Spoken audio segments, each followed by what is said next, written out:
يا أصحاب الحسين. اللهم خص أنت أول ظالم باللعن مني وابدع به أولا، ثم لعن الثاني والثالث والرابع.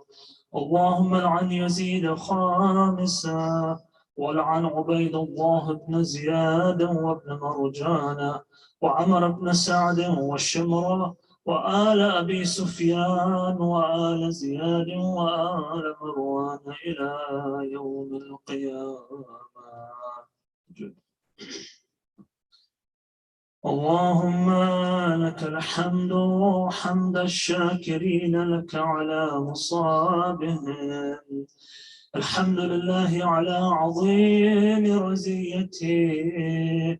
اللهم ارزقني شفاعة الحسين يوم الورود، وثبت لي قدم صدق عندك مع الحسين وأصحاب الحسين الذين بذلوا محجهم دون الحسين عليه السلام. صل على محمد وآل محمد وعجل فرجه.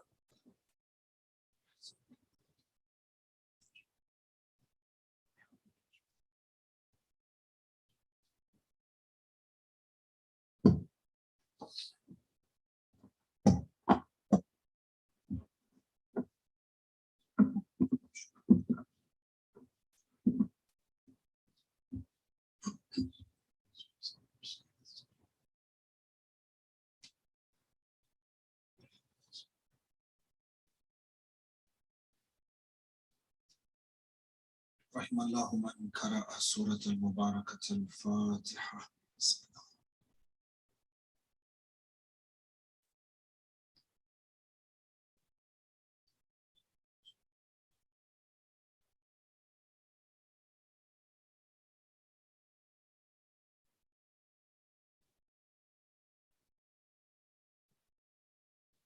أعوذ بالله من الشيطان اللعين الرجيم. بسم الله الرحمن الرحيم. الحمد لله بارئ الخلائق الأجمعين، باعث الأنبياء والمرسلين، ثم الصلاة والسلام على أشرف الأنبياء حبيب قلوبنا وشفيع ذنوبنا أبي القاسم محمد. اللهم صل على محمد. ثم الصلاة والسلام على أهل بيته الطيبين الطاهرين المعصومين المظلومين، لا سيما ولي الله الحجة ابن الحسن صاحب الأمر والزمان. اللهم صل على محمد وآل محمد وعجل فرجه. روحي وأرواح العالمين له الفداء، ولعنة الله على أعدائهم وعلى منكري فضائلهم وعلى من شرك في ولايتهم وعلى غاصبي حقوقهم من الأولين والآخرين إلى قيام يوم الدين. آمين رب العالمين. أما بعد، اللهم لعن أول ظالم ظلم حق محمد وآل محمد، وآخر تابع له على ذلك. نوروا مجالسكم بذكر محمد وآل محمد. اللهم صل على محمد وآل محمد. Ahba'i, our understanding of Islam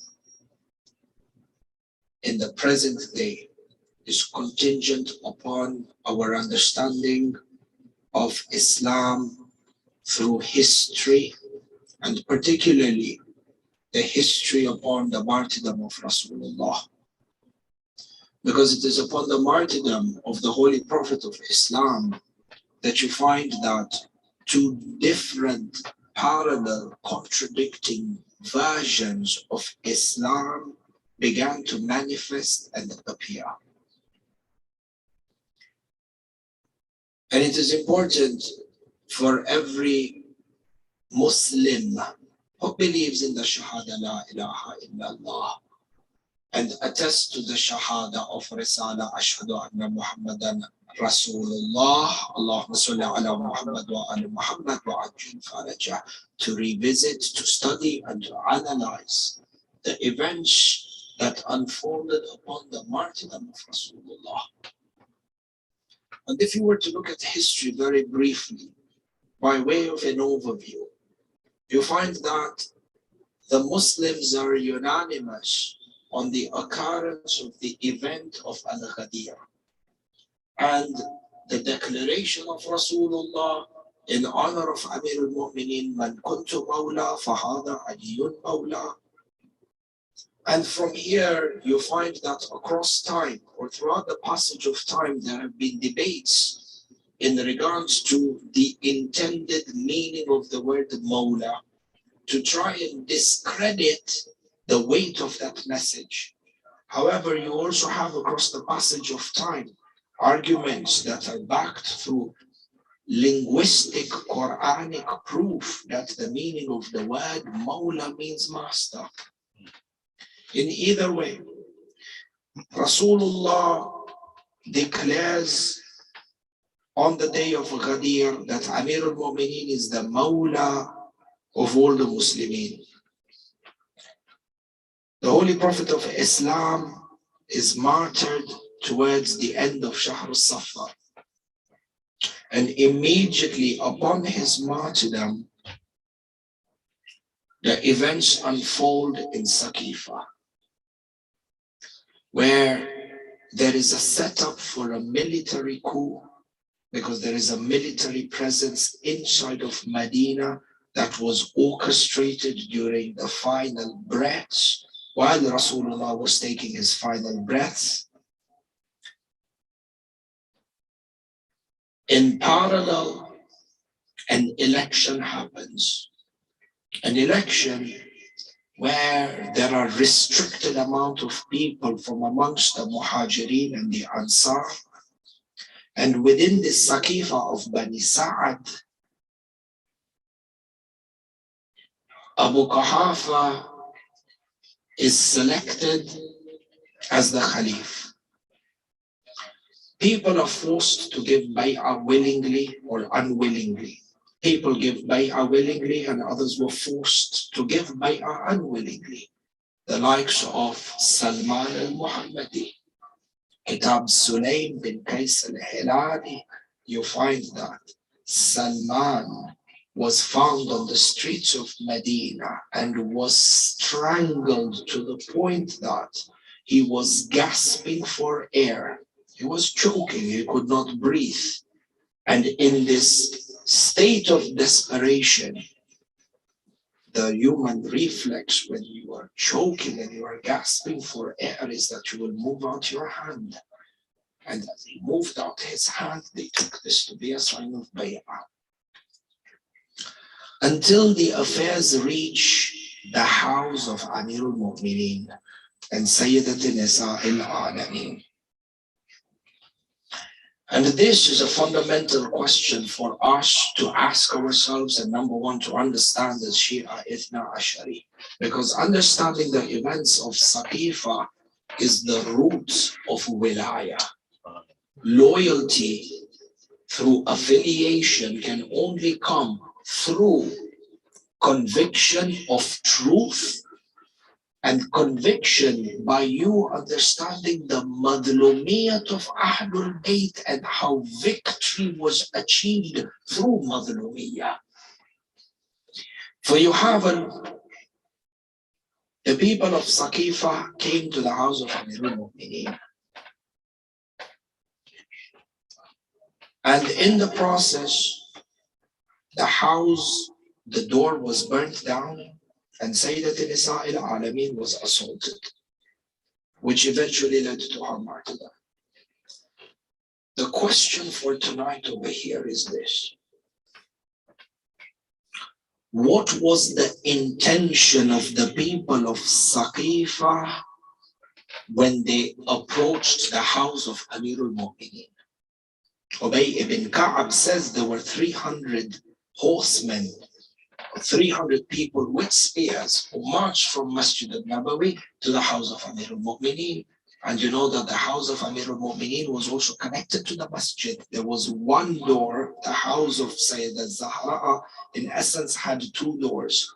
One door from the rear end of the house that would open into the masjid, and the other side of the door, or the front side of the door, that faced the street of Medina away from the masjid. And hence, they did not enter the house through the door of the masjid. They entered the door from the main entrance by the side of the road, facing away from the masjid. The question over here is that when the people of Saqifa approached and came to the house of Amirul Mu'mineen and Sayyidat Nisa al-Alameen, what was the intention of the people of Saqifa to approach the house of Amirul Mu'mineen? If you were to read through history, you will find that a majority of the analysis will come forward and tell you that the leaders of Saqifa came to seek bay'ah from Amirul Mu'mineen. They came to Amirul Mu'mineen such that he would give bay'ah to Abu Quhafa, and the bay'ah of Amirul Mu'mineen would in itself create a source of legitimacy for the ruling party. This is the mainstream narrative that is portrayed to us inside of history. They came to the house of Amirul Mu'mineen, he refused. Zubayr, for example, or Talha, the companions who were there with some of the companions who were there with Amirul Mu'mineen, were forcefully removed from the house. Salman was forcefully removed from the house, and they came to seek the bay'ah from Amirul Mu'mineen. This is narrative.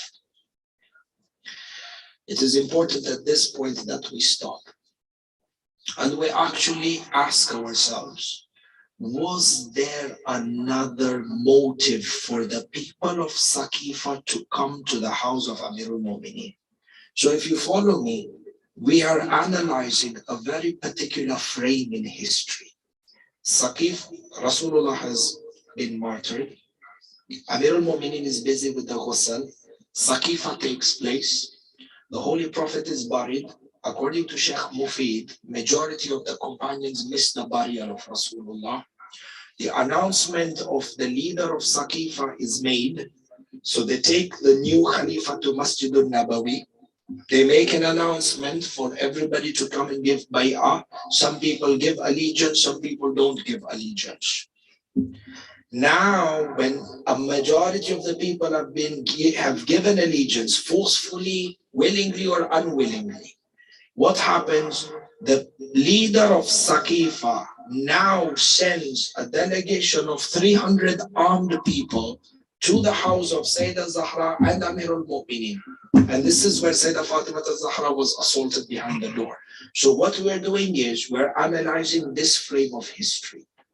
Why did the leaders of Saqifa send 300 people to the house of Sayyidah Fatima al-Zahra, and that incident resulted in the burning of the door, her being assaulted, her rib getting crushed, and the Muslim becoming shaheed? Why did they come to the house? This is the frame of history we're analyzing. We said the mainstream narrative is that they were coming to seek the bay'ah from Amir al-Mu'mineen, to come and make him give allegiance. And the reason for Amir al-Mu'mineen's allegiance being vital was such that the entire movement would gain legitimacy. And history, by the way, between brackets, history repeats itself. The same thing happened when Muawiyah died and Yazid was appointed. What do we do on 27th of Rajab? 27th of Rajab, we commemorate a majlis for the departure of Imam al-Hussein from Medina to Mecca. Why did Imam al-Hussein leave Medina to go to Mecca? Because the governor of Mecca received a letter from Yazid. Get the bay'ah from Imam al-Hussein, because indeed if Hussein ibn Ali gives the bay'ah to Yazid, then the legitimacy of the rule of Yazid will be very easy to enforce amongst the citizens of Medina, because somebody like Hussein ibn Ali has given bay'ah. And this is why, as you know, the incident when Imam al-Hussein went into the house and Marwan raised his voice and Abu al-Fadil was going to come in with the youth of Bani Hashim, and then Imam al-Hussein left from Medina towards Makkah. So history repeats itself. In either way, we are analyzing this frame. Why did the people of Saqifa come to the house of Amir al-Mu'mineen? What was the motive behind this orchestrated movement to the house of Amir al-Mu'mineen? And over here, there is no better person and individual to understand the truth of history or the truth behind history than from Ahlul Bayt themselves. Let us see what Sayyidah Fatima al-Zahra alayha salam herself has to say about the people and the motive of the people of Saqifa when they came to her house. Hadith al-Sharif that I want to reference for today is from one of our most credible books of tafsir and history, which is known as Tafsir al-Ayyashi. Tafsir al-Ayyashi is a tafsir. The author of this tafsir passed away in 320 AH. So the author Mohamed ibn Mas'ud al-Ayyashi actually lived during the time of Hussein ibn Ruh al-Nawbakhti, the third Na'ib of the 12th Imam. And one of the unique points of this tafsir, Tafsir al-Ayyashi, is that he does the commentary of the Quran by way of hadith of Ahlul Bayt.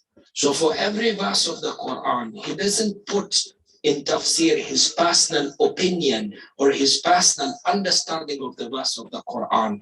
Rather, he states the tafsir of Ahlul Bayt. Another beautiful thing about Tafsir al-Ayyashi is that his entire tafsir is made up of kalam or hadith in interpretation of the Quran from an aqaidi perspective. Since we are on the talk of al-Ayyashi, this author who lived during the time of our third Na'ib, Hussein ibn Ruh al-Nawbakhti, his name is actually Mohamed ibn Mas'ud al-Ayyashi al-Samarkandi. Samarkandi is a region where he used to live in Samarkand. Mohammed ibn Mas'ud, in his younger days, was actually from the Amma. He was from the Mukhalifin. His neighborhood was also a neighborhood of the Mukhalifin. Tawfiq from Allah and Tabligh. Muhammad ibn Mas'ud came into contact with a number of Shias, normal Shias, youth. They engaged in certain debates which opened the door of research for Muhammad ibn Mas'ud al-Ayyashi to start to read books about Shiaism. This is happening when? During the time of Hussein ibn Ruh al-Nawbakhti, the third Na'ib of the 12th Imam. The historians mention that upon reading a number of books in regards to Shiaism and the truth behind Shiaism, Muhammad ibn Mas'ud al-Ayyashi embraced the school of Ahlul Bayt. Not only did he revert towards Shiaism, but he ended up becoming one of the grandest scholars to serve Islam in his time. Do you know the author of this tafsir? So before you read a tafsir, it's important that you know the credibility of this author, because somebody might come and tell you, well, Sheikh, what you are telling us is from a tafsir that is weak or uncredible. Let us understand who the author of this tafsir is. Muhammad ibn Mas'ud al-Ayyashi, when he converted to Shiaism, a short time later, his father passed away. His father was one of the most prominent traders in Samarkand. Traders in this day and age, any entrepreneur. His father left behind for him, when his father died, his father left behind for him 1 ton of gold in inheritance. 1 ton of gold. That time, 1 ton of gold is how much? 1,000 kilograms. At that time, during his time, 1 kilo of gold used to trade at 300 dirhams. 300,000 dirhams. 1,000 kg, 1 ton of gold was his inheritance. The historians mention he used his entire inheritance to collect the literature of Ahlul Bayt, start a madrasa, and spread the word of Imam al-Hussein and Ahlul Bayt. His house actually became a Hawza Ilmiya, and he's one of the teachers of Ibn Nadim, who is one of the greatest scholars of Ilm al-Rijal. Sallu ala Muhammad wa ala Muhammad.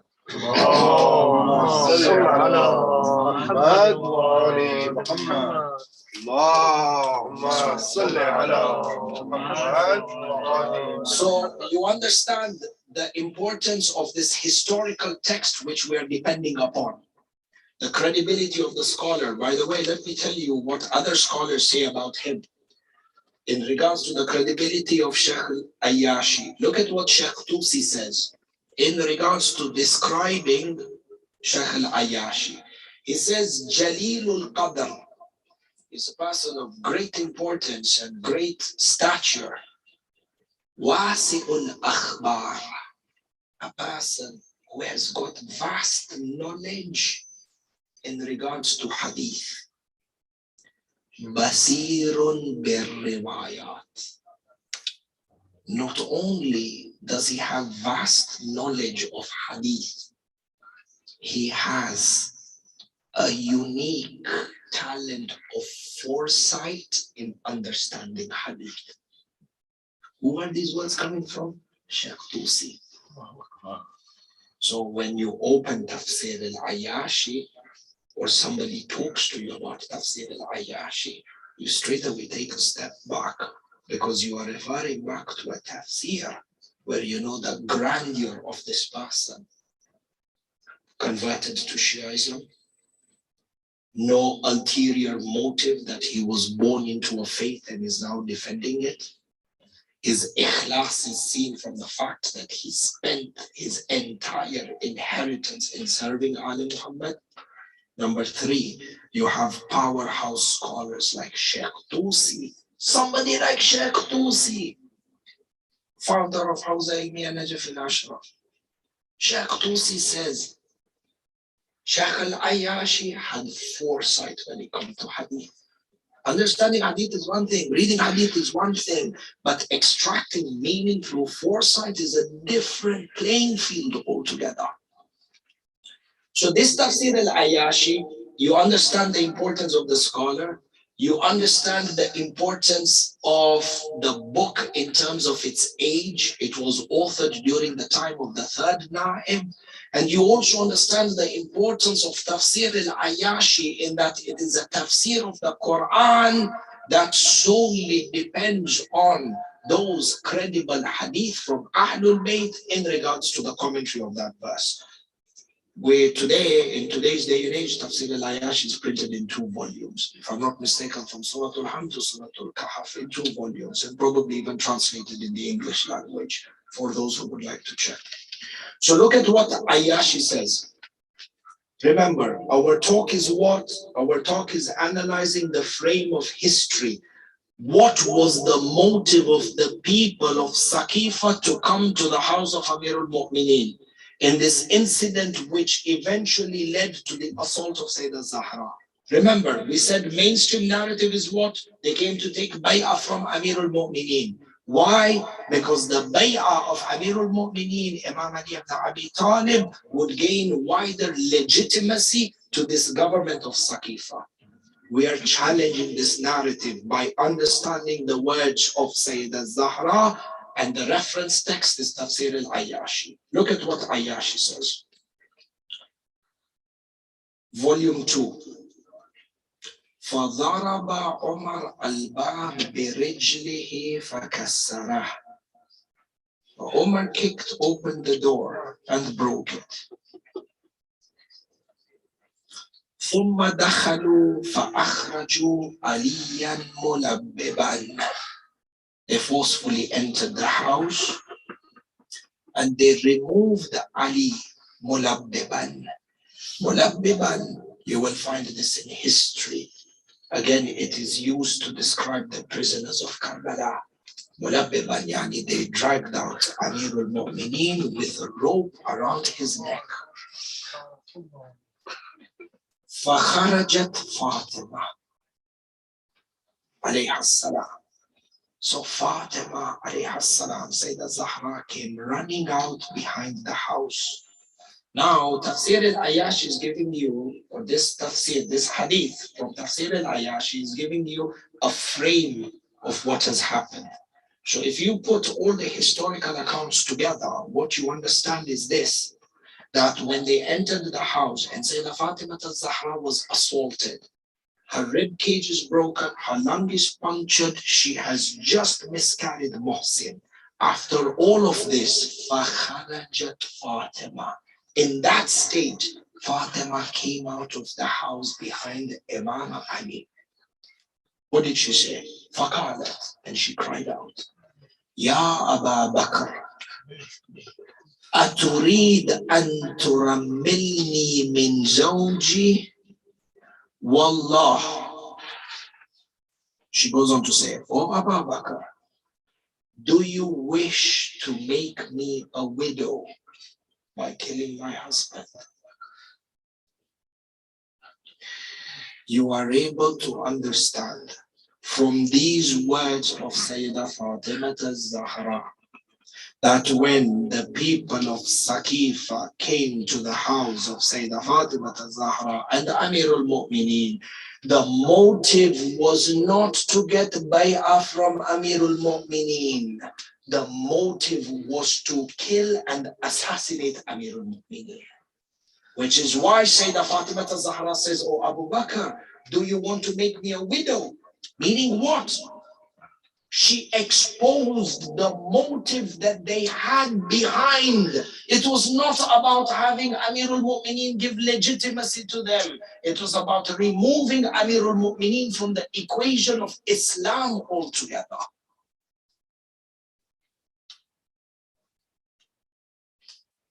And she goes on to say to them, if you do not leave my husband, I shall invoke the divine punishment upon you. So it says, فَأَخَذَتْ بِيَدِ الْحَسَنِ وَالْحُسَيْنِ وَخَرَجَتْ تُرِيدُ قَبْرِ النَّبِيِّ. She came out of the house holding the hands of Imam Hassan and Imam al-Hussein. And she went to the grave of Rasulullah to invoke divine punishment on the people of Saqifa. because they have now captured Amir al-Mu'mineen and they're going to execute him. Which is why, if you go further in history, and you actually see what Sheikh al-Tabarsi says, Sheikh al-Tabarsi in Kitab al-Ihtijaj, he goes on to say that when Sayyidah Fatima al-Zahra took Imam Hassan and Imam Hussein to the grave of the Holy Prophet so that she could invoke divine punishment upon them, the hadith goes on to say, in Tabarsi, hadith goes on to say,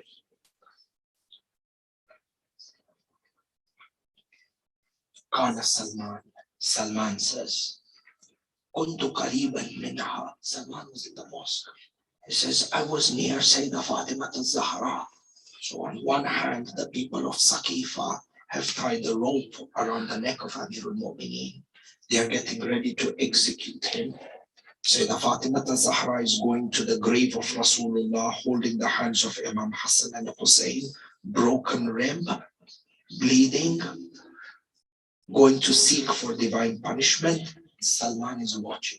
Salman says, Kuntu qariban minha. I was next to Sayyidah Fatima. Fara'aytu wallah asasa haytana masjid Rasulullah taqalla'at min asfaliha.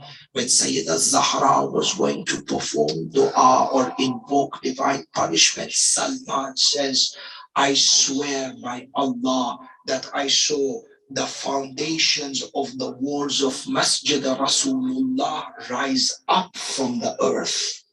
The entire wall of the masjid got lifted up from the earth. حتى لو أراد رجل أن ينفض من تحتها لنفذ. The walls of the Masjid of Rasulullah got raised so high that if a person wanted to crawl underneath the wall, he would have.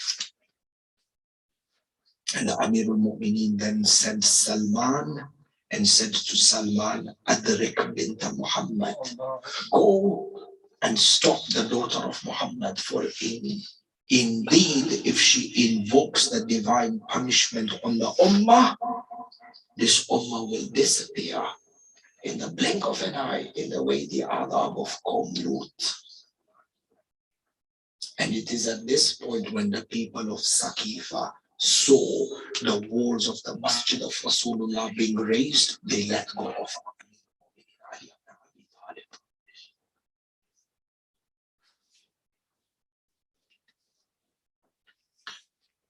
You are able to understand from here that the motive behind rallying and mobilizing the forces to the house of Amir al-Mu'mineen was to kill him and to remove him from the equation. And if you understand this, you also understand that when these 300 people came to the door of Sayyidah Fatima al-Zahra, when they came to the door of Amir al-Mu'mineen, it was Sayyidah Fatima al-Zahra who replied to them from behind the door and not Amir al-Mu'mineen.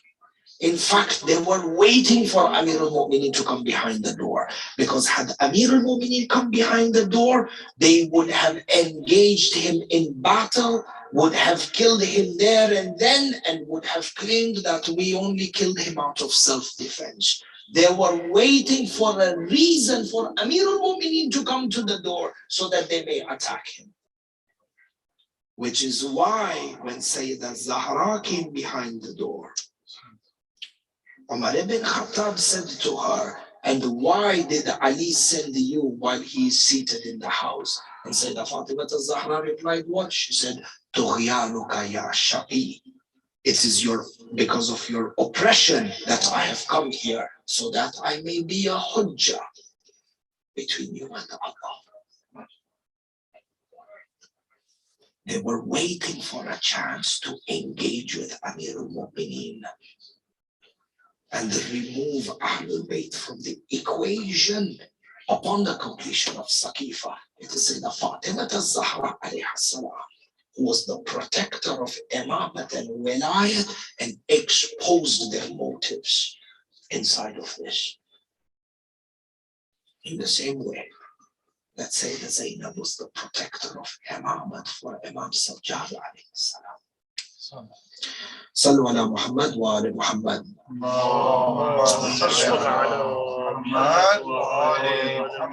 Second, if you know this, and I want to ask the reappearance of Imam Sahib al-Amr. اللهم صل على محمد وآل محمد.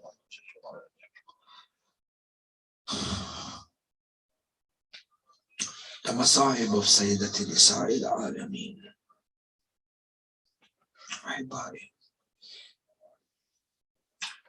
The tragedy of Sayyidah Fatima al-Zahra is one that has left a wound in the hearts of Ahlul Bayt, a wound that shall never heal, a wound in the heart of Imam Sahib al-Amri wa Zaman, a wound that shall not heal, perhaps even after the Dhuhr. Allah. Tonight I want to recount for you the tragedy of this lady of light. And it is as if you are in Medina. And it is as if you can hear the pain in the voice of Sayyidah Fatima al-Zahra. The hadith mentioned, the Maktal mentions that the people of Saqifa surrounded the house of Sayyidat Nisa'il Alameen. Ubay bin Ka'ab says 300 men marching with spears towards the house of Fatima and Ali. Some of them were also on horses. We could hear the galloping and the hooves of the horses outside our houses. They laid the firewood around the door of Sayyidah Fatima al-Zahra. The narrations mention that Umar ibn Khattab lit the door of Fatima on fire. Allah, Allah. As the smoke began to enter into the house, the dark smoke, Sayyidah Fatima al-Zahra began to cough and begin to choke. The narrations mention that behind the burning door, Ibn Khattab kicked the door in such a manner. Allah, Allah. Do you know, when Omar kicked the door of Fatima, there are three things that happened over here. The first one is that Sayyidah Fatima al-Zahra got crushed between the door and the wall. The narrations mention when she was crushed between the door and the wall, she cried out in such a painful manner. She cried out, Abata ya Rasulallah. The pain in the voice was such that Omar himself says, I was about to turn back and leave the house of Fatima when I heard the pain in her cry.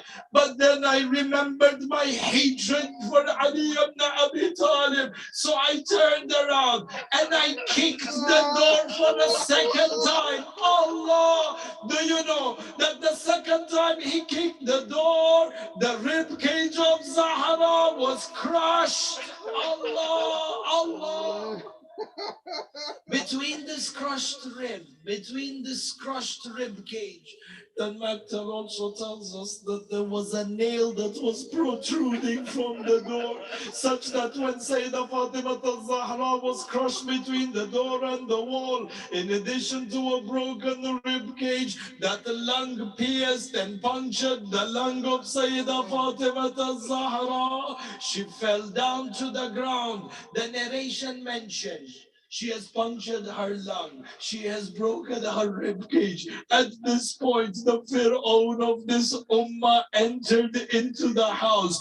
Do you know that there were at least two people who kicked Sayyidah Fatima al-Zahra in the stomach.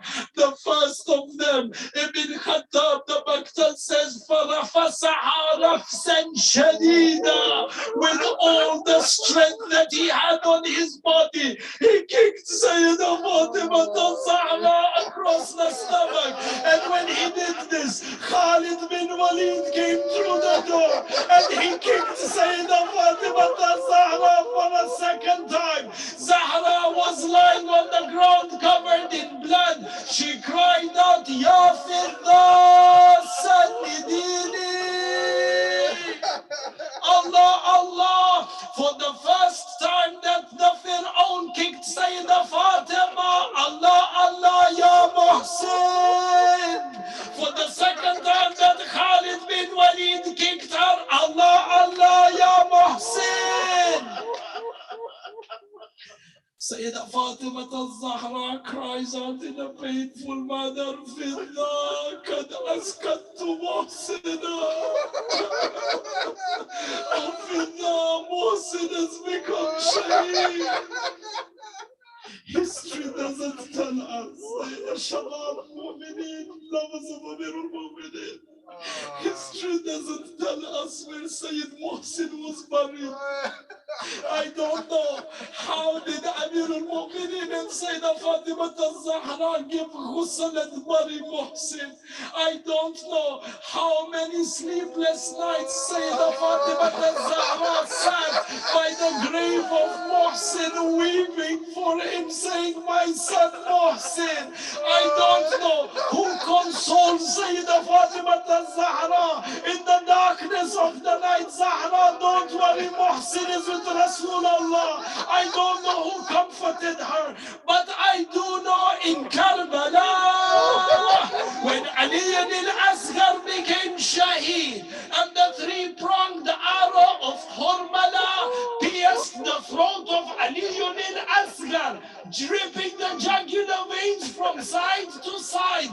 I do know that at that point, Sayyidah Fatima al-Zahra came to Rabab and she said, oh my daughter Rabab, give me Ali al-Asghar. I will take care of him with Muhsin. Give me Ali al-Asghar. I will clean the wound on his neck in the same way I clean the wounds of Muhsin. Rabab, give me Ali al-Asghar.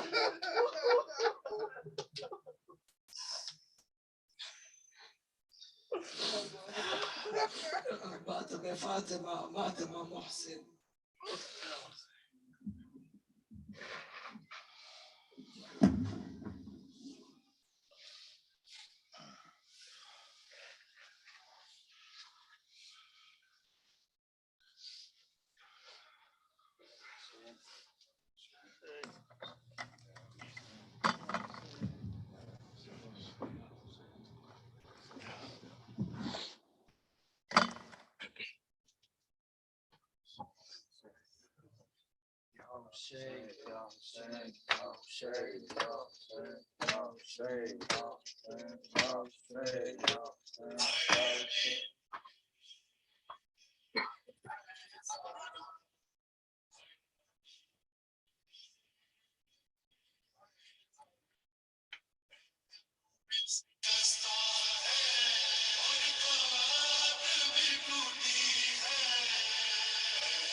کس پاس جاواں میرا گھر جلایا لٹیا دلاواں روا کے زینا کس پاس جاواں آنکھ بچاواں یا آنکھ بجاواں روا کے زینا کس پاس جاواں جلایا لٹیا دلاواں روا کے زینا کس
حسين يا حسين يا حسين عشق زهرا يا زهرا يا زهرا يا زهرا يا زهرا يا زهرا يا زهرا عشق محسن يا محسن يا محسن يا محسن يا محسن يا محسن يا محسن عشق حيدر يا حيدر يا حيدر يا حيدر يا حيدر يا حيدر يا حيدر عشق محسن يا محسن يا محسن يا محسن يا محسن يا محسن يا محسن عشق رقية رقية رقية رقية رقية رقية رقية عشق عباس أبا الفز أبا الفز أبا الفز أبا الفز أبا الفز أبا الفز عشق زينب يا زينب يا زينب يا زينب يا زينب يا زينب يا زينب عشق خولة يا خولة يا خولة يا خولة يا خولة يا خولة يا خولة عشق مهدي يا مهدي يا مهدي يا مهدي يا مهدي يا مهدي يا مهدي صلوات على محمد وآل محمد اللهم صل على محمد وآل محمد بسم الله الرحمن الرحيم